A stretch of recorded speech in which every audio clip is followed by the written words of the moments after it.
Hello, beautiful listeners, and welcome back to Green Earth Essentials.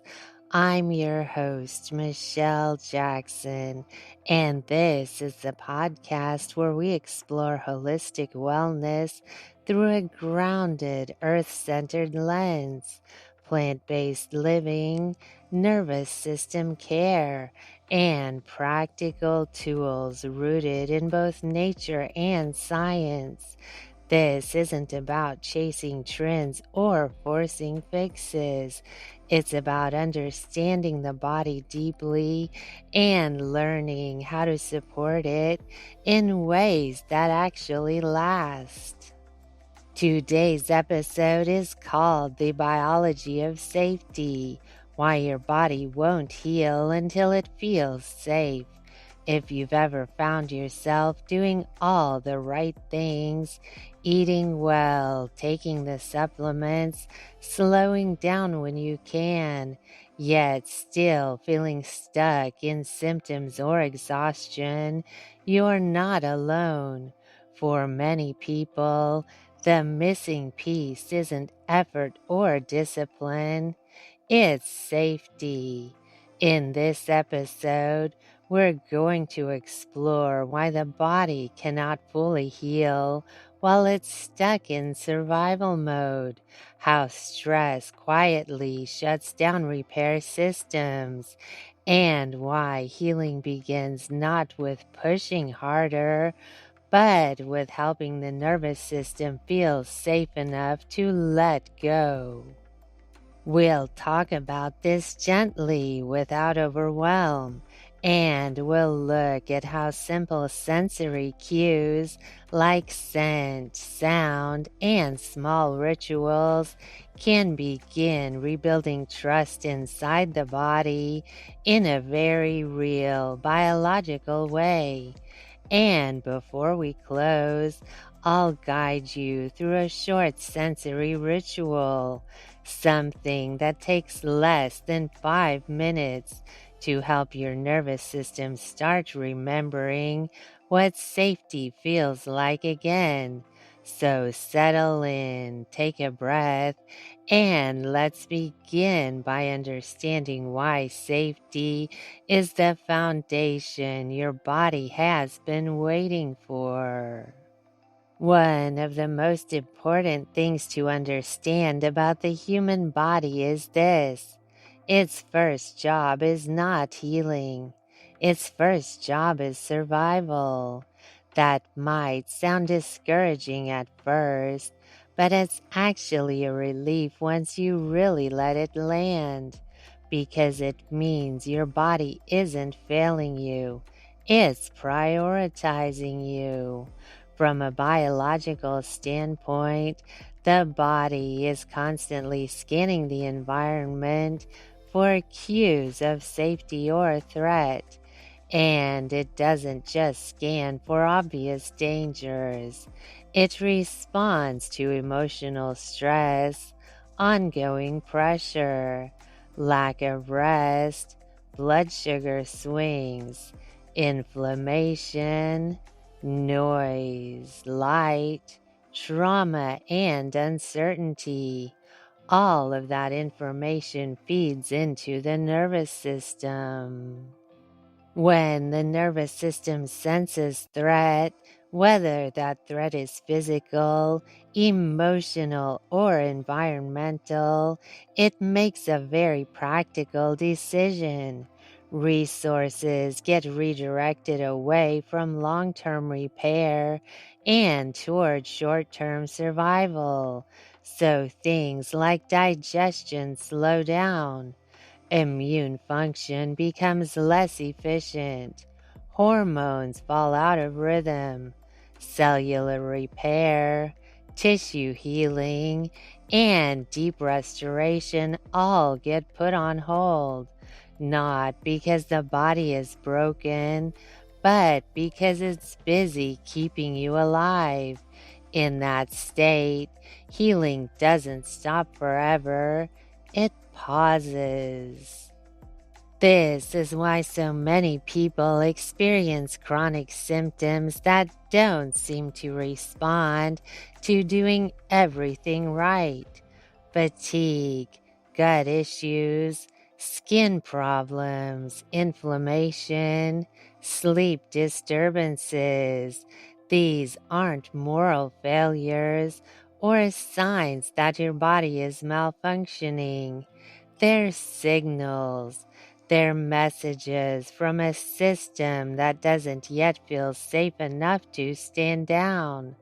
When you understand this, something important shifts. The question stops being, "What's wrong with my body?" and becomes, "What is my body responding to?" And that change alone, moving from blame to curiosity, begins to create the conditions where healing can actually start.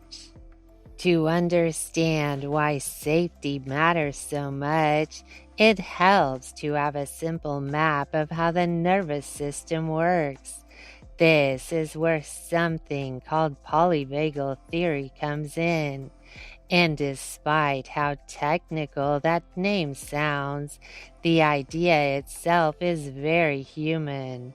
Polyvagal theory helps explain how your nervous system responds to safety and threat moment by moment. You can think of it as the body's internal decision making system, constantly asking one basic question: Am I safe right now? Or do I need to protect myself? Based on the answer, the nervous system shifts into one of three main states. The first state is what we might call safe and connected. In this state, the body feels secure enough to rest, digest, repair, and connect. Breathing is steady. Digestion works well. Hormones stay in rhythm, and the immune system can do its job. This is the only state where deep healing and restoration actually happen. The second state is fight or flight. This is the body's active survival mode. Heart rate increases, muscles tense, digestion slows, and stress hormones rise. This state is useful in short bursts when you need to react quickly, but it's not designed for long-term living or healing. The third state is shutdown or freeze. This happens when the system feels overwhelmed or trapped. Energy drops, motivation disappears, and the body may feel heavy, numb, or disconnected. This is still a protective response, even though it often feels like something is wrong. What's important to understand is that none of these states are choices, and none of them are moral failures.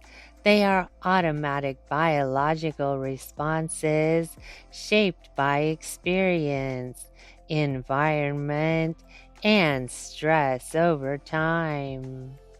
Healing only happens in this safe and connected state, not because you're thinking positively enough, and not because you're trying harder, but because the biology of repair simply doesn't function when the body believes it's in danger. So when healing feels stuck, the question isn't how to force the body to heal, it's how to help the nervous system feel safe enough to allow healing to begin.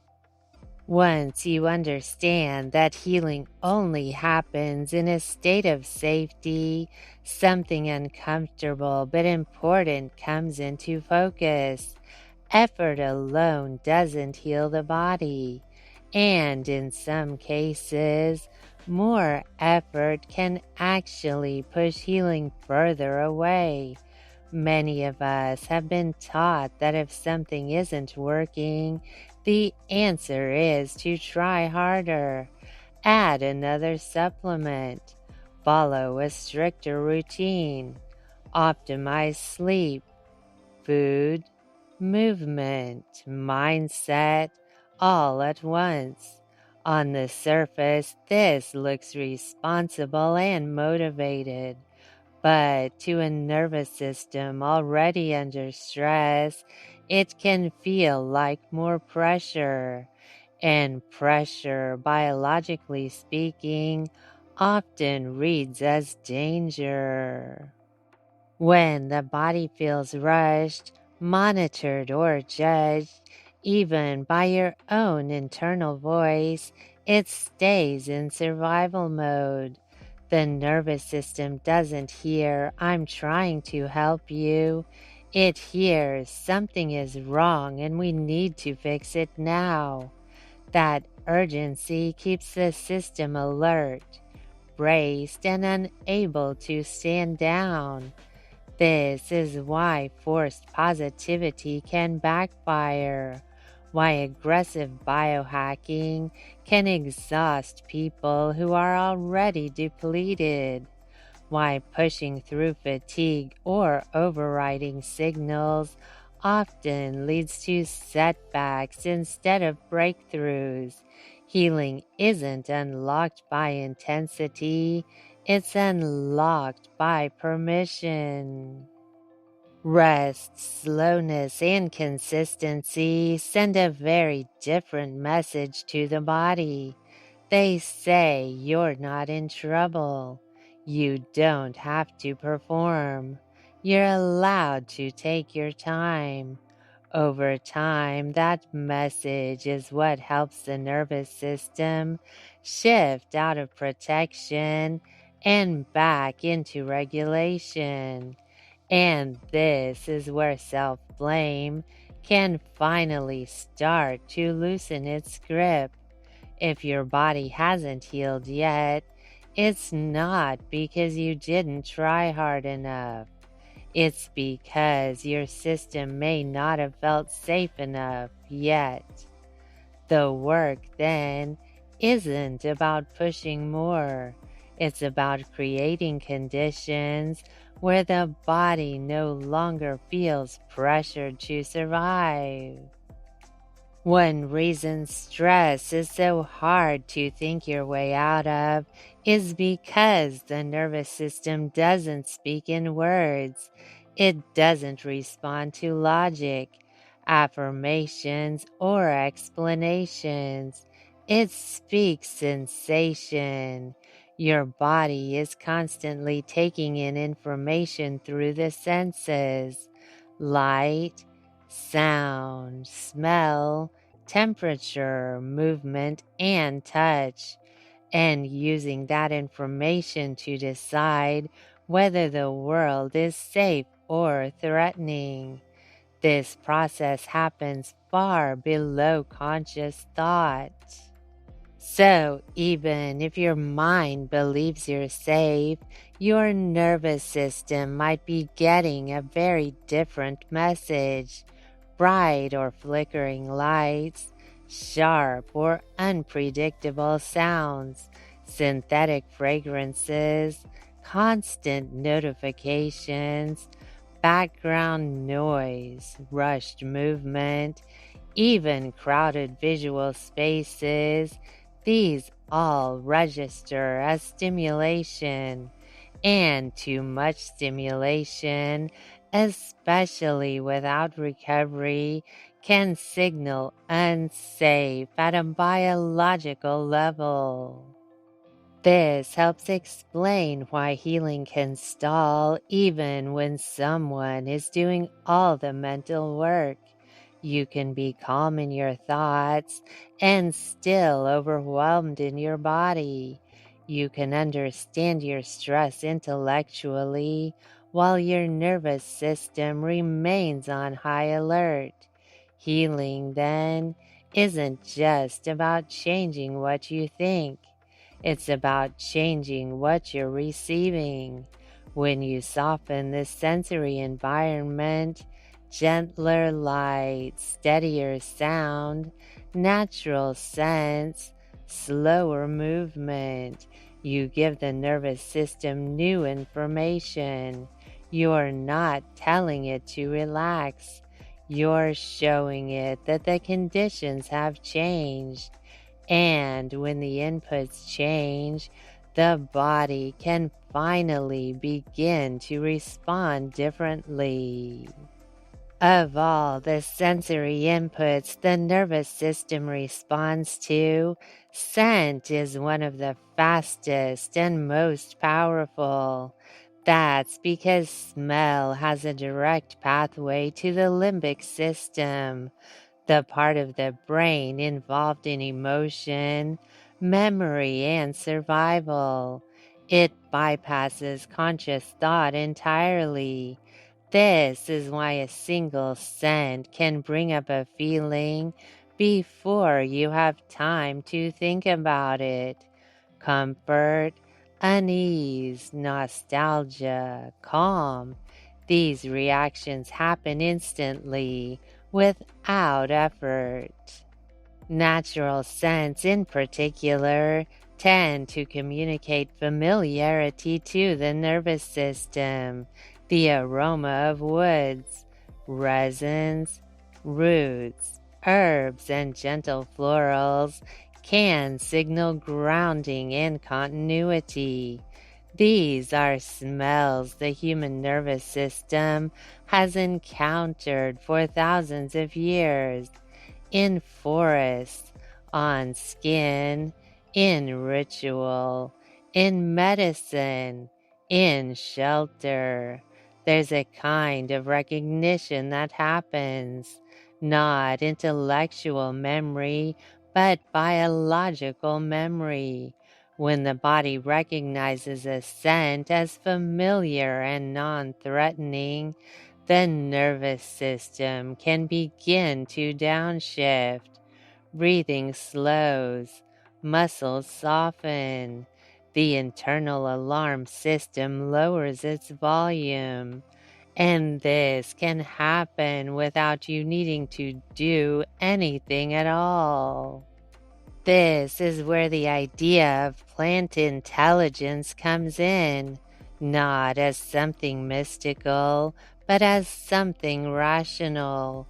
Plants have evolved alongside humans for as long as we've existed.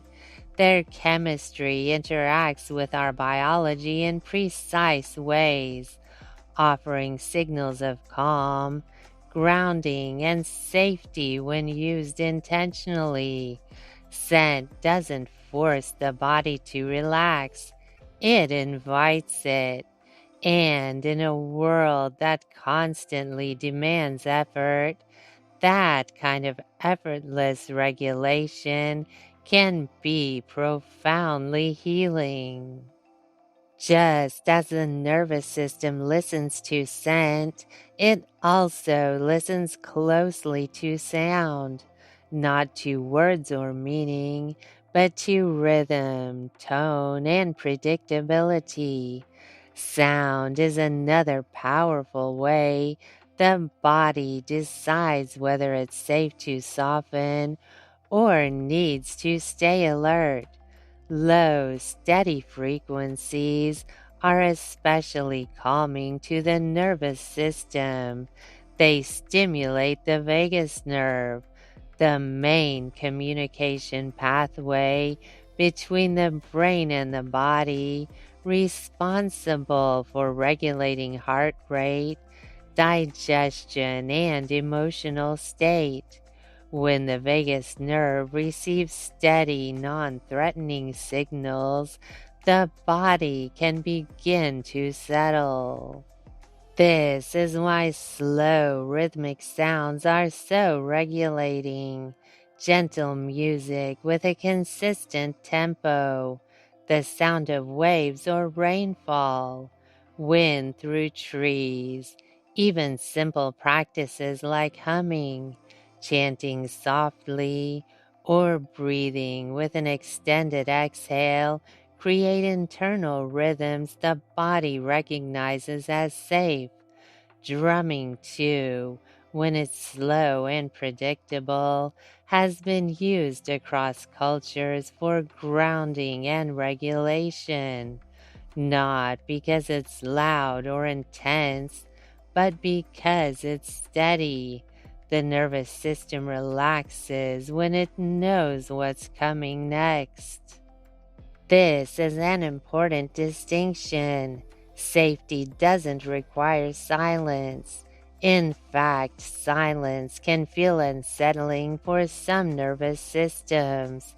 What creates safety is predictability, sounds that are smooth, repetitive, and reassuring rather than sharp or chaotic.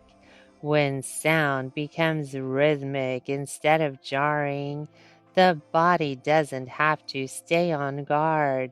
It can begin to rest, regulate, and reconnect, one steady beat at a time.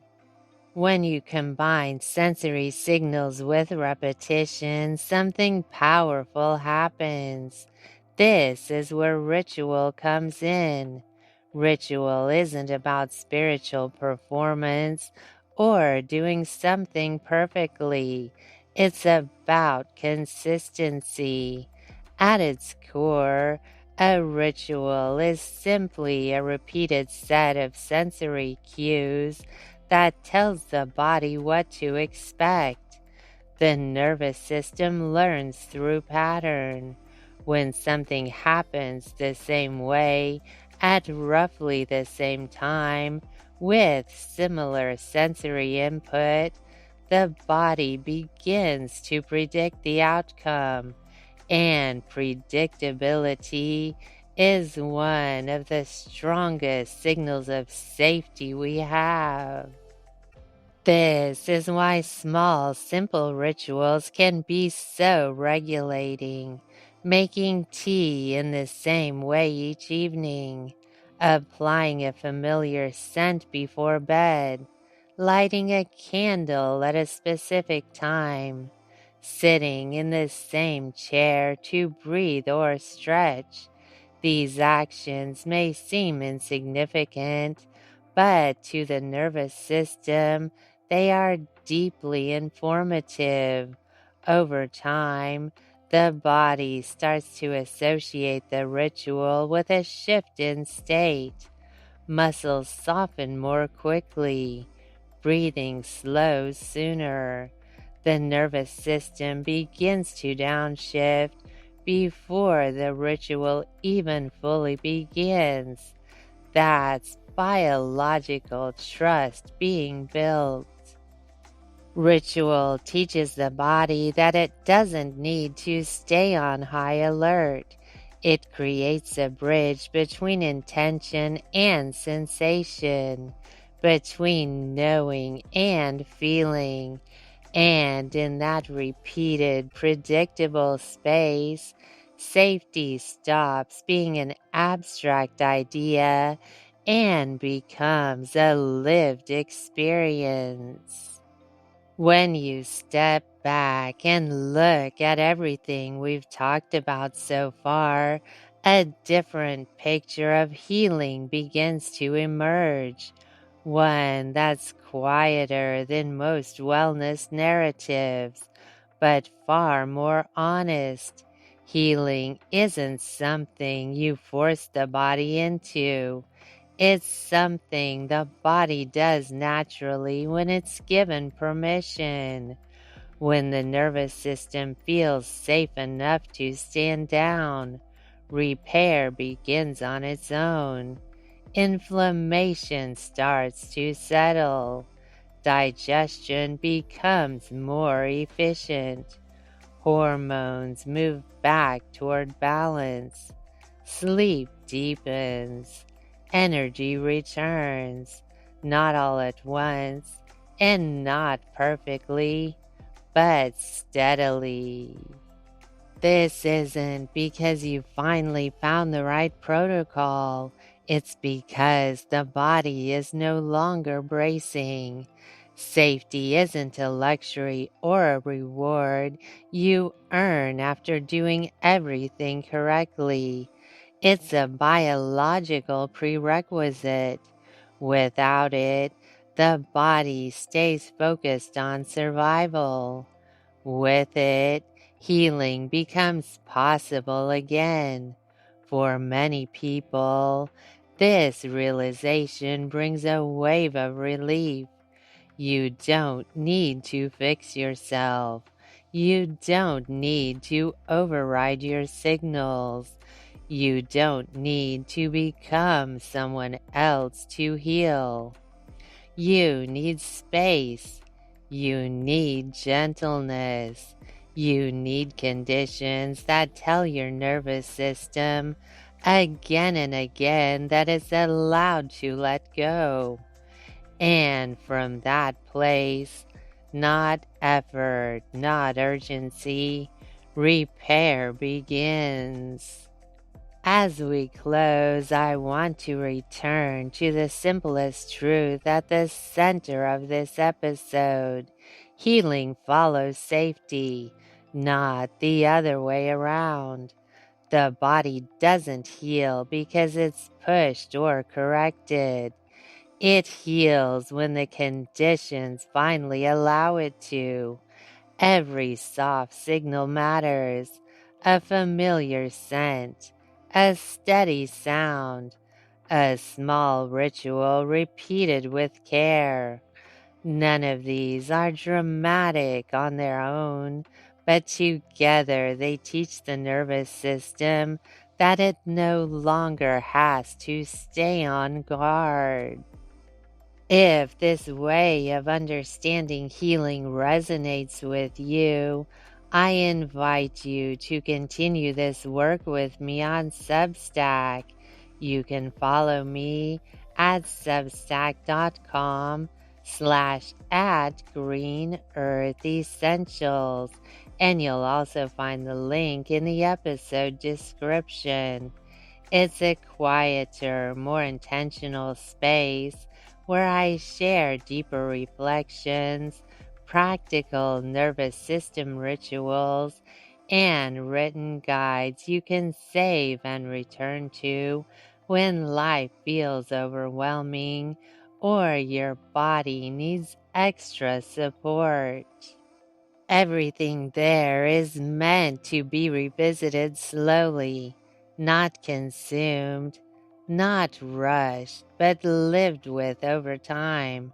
And as you move forward from this episode, remember this: your body is not resisting healing.